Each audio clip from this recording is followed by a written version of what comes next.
విషయాలు. ఒకటి, కాళేశ్వరం మీద రెండు విషయాలు జరుగుతున్నాయి. ఒకటి విజిలెన్స్ అండ్ ఎన్ఫోర్స్మెంట్ డిపార్ట్మెంట్ అని గవర్నమెంట్ డిపార్ట్మెంట్. రెండవది జ్యుడిషియల్ కమిషన్ అంటే రిటైర్డ్ కానీ లేదా సిట్టింగ్ న్యాయమూర్తి నేతృత్వంలో వేసేదానికి జ్యుడిషియల్ కమిషన్ అంటారు. నార్మల్గా కమిషన్స్ వేస్తారు. జ్యుడిషియల్ కమిషన్కు కొంత పవర్ ఎక్కువ ఉంటుంది. అంటే జ్యుడిషియల్ కమిషన్ రిపోర్ట్లో తేల్చిన దాన్ని శాంక్టిటీ ఎక్కువ ఉంటుంది. దాన్ని కోర్టులో డైరెక్ట్గా కేసు ఫైల్ చేయొచ్చు. సో జ్యుడిషియల్ కమిషన్ ఎవరి నేతృత్వంలో వేశారు? పినాకి చంద్ర ఘోష్, పిసి ఘోష్, మాజీ సుప్రీంకోర్టు న్యాయమూర్తి. ఆయన నేతృత్వంలో జ్యుడిషియల్ కమిషన్ వేశారు. జ్యుడిషియల్ కమిషన్ ఆల్మోస్ట్ సంవత్సర కాలంగా విచారణ జరుగుతుంది. చివరిగా ఇప్పుడు దాదాపు చాలామంది 100కు పైగా సాక్షుల్ని వాళ్ళని విచారించారు. స్మితా సబర్వాల్ని, ఇరిగేషన్ వాళ్ళని, చాలామందిని. ఇప్పుడు ఫైనల్గా ముగ్గురిని పిలిచారు. కేసీఆర్, హరీష్ రావు, ఈటల రాజేందర్. కేసీఆర్ మాజీ ముఖ్యమంత్రి, హరీష్ రావు మాజీ ఇరిగేషన్ శాఖ మంత్రి, ఈటల రాజేందర్ మాజీ ఆర్థిక మంత్రి ఆ సమయంలో. సో వాళ్ళని ఫైనల్గా ఇచ్చిన తర్వాత ఇంకా రిపోర్టు సబ్మిట్ చేయవచ్చు. ఇప్పుడు ఇది నడుస్తూ ఉండగానే విజిలెన్స్ డిపార్ట్మెంట్ ఏం చేసిందంటే దీనిలో భాగమున్న ఇంజనీర్స్ అందరి మీద కూడా యాక్షన్ తీసుకోమని రికమెండ్ చేసింది. ఏమి action? Criminal action plus penalty. ఇప్పుడు ఏదైతే నష్టం వాటిల్లిందో మేడిగడ్డ ప్రాజెక్టులో కొంత భాగం కుంగడం వల్ల దానికి సంబంధించి వాళ్ళ మీద క్రిమినల్ చర్యలు తీసుకోవాలి. ప్లస్ జరిమానా కూడా. అంటే వాళ్ళ పెన్షన్ అవన్నీ, వాళ్ళు పెన్షన్ పొందుతున్నారు కదా, ఆల్రెడీ కొద్దిమంది రిటైర్ అయ్యారు, కొద్దిమంది సర్వీస్లో ఉన్నారు. వాళ్ళ వల్ల ప్రభుత్వ ఖజానాకు నష్టం వాటిల్లింది. 1800 కోట్లు ఎంతో ఖర్చు అయింది మేడిగడ్డ. ఇప్పుడు ఈ రిపేర్కు ఓన్లీ మేడిగడ్డ ప్రాజెక్ట్ ఈ కుంగిపోయిన దాన్ని రిపేర్ చేసేందుకు 500 కోట్ల దాకా ఖర్చు అవుద్ది అంటారు. 500 కోట్లు అంటే పెద్ద విషయమే కదా. సరే, మొత్తం ప్రాజెక్ట్ కాస్ట్ 93,000 కోట్ల ఖర్చు అయింది. ఇప్పుడు దీనిలో రెండు వాదనలు కరెక్ట్ కాదు. ఒకటి ఏంటంటే కాళేశ్వరం ప్రాజెక్ట్ మొత్తం కొలాప్స్ అయింది అన్న ప్రభుత్వ వాదన కరెక్ట్ కాదు. అంటే కాళేశ్వరం ప్రాజెక్ట్ అంటే ఒక మేడిగడ్డ కాదు, మేడిగడ్డ, అన్నారం, సుందిళ్ళ, తర్వాత ఇంకా చాలా ప్రాజెక్టులు, రంగనాయక సాగర్, మల్లన్న సాగర్, ఇవన్నీ కూడా ఉన్నాయి. తర్వాత చాలా పంప్ హౌసెస్ ఉన్నాయి, బాహుబలి పంప్స్ ఉన్నాయి. ఇవన్నీ బాగా ఆ మొత్తం ప్రాజెక్ట్లో మేడిగడ్డ అనే ప్రాజెక్ట్, ఎందుకంటే మేడిగడ్డ దగ్గరే స్టార్ట్ అవుతుంది లిఫ్టింగ్. ఆ మేడిగడ్డ ప్రాజెక్ట్లో పిల్లర్స్ కుంగిపోయినాయి.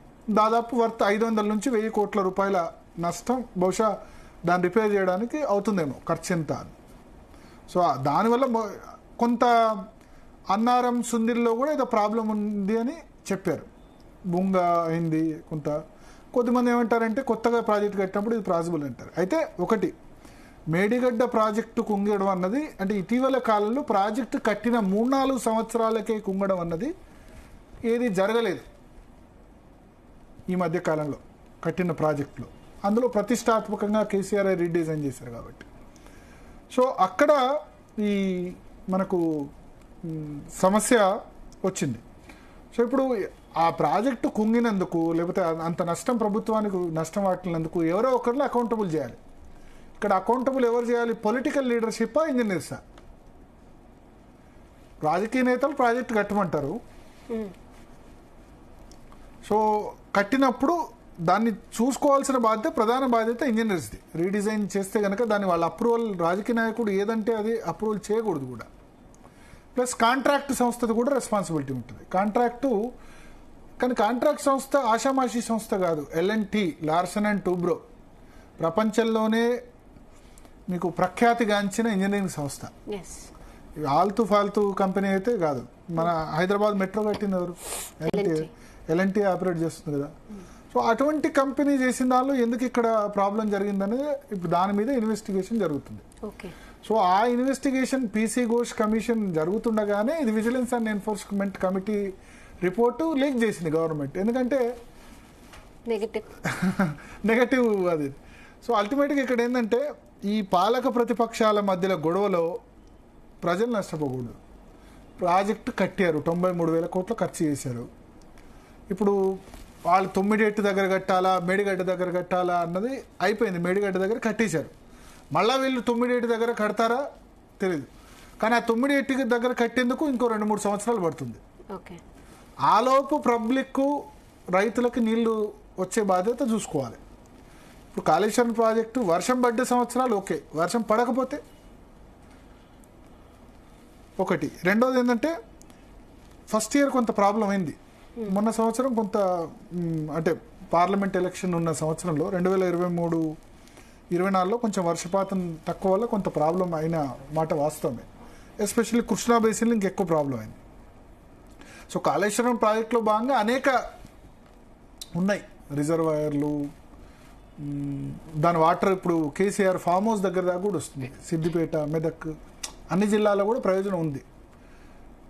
సో ఎల్లంపల్లి దగ్గర నుంచే ఇప్పుడు లిఫ్ట్ చేసి చేయడమా లేదా అన్నది పక్కన పెడితే, వర్షం పడకపోతే ఈ ప్రాజెక్టు దీన్ని వినియోగంలోకి తెస్తారా లేదా అన్నది ఇంపార్టెంట్. సో నేను చెప్పేది ఏంటంటే అక్కడ ప్రభుత్వం అయినా లేకపోతే ప్రతిపక్షాలైనా వీళ్ళు బ్లేమ్ గేమ్ బంద్ చేసుకొని దానికి నిజంగా ఆ ప్రాజెక్టు కూలిన మాట వాస్తవం. దానికి రెస్పాన్సిబుల్ ఎవరు? పొలిటికల్ లీడర్షిప్, ఇంజనీర్ల. వాళ్ళ మీద యాక్షన్ తీసుకోవాలి. తీసుకుంటేనే నెక్స్ట్ ఇంజనీర్లకు కూడా ఎస్ మనం ఏదైనా ప్రాజెక్ట్ చేసేటప్పుడు జాగ్రత్తగా ఉంటామని. సో మనతో పాటు రమణ గారు ఉన్నారు, ఇంజనీరింగ్ డిపార్ట్మెంట్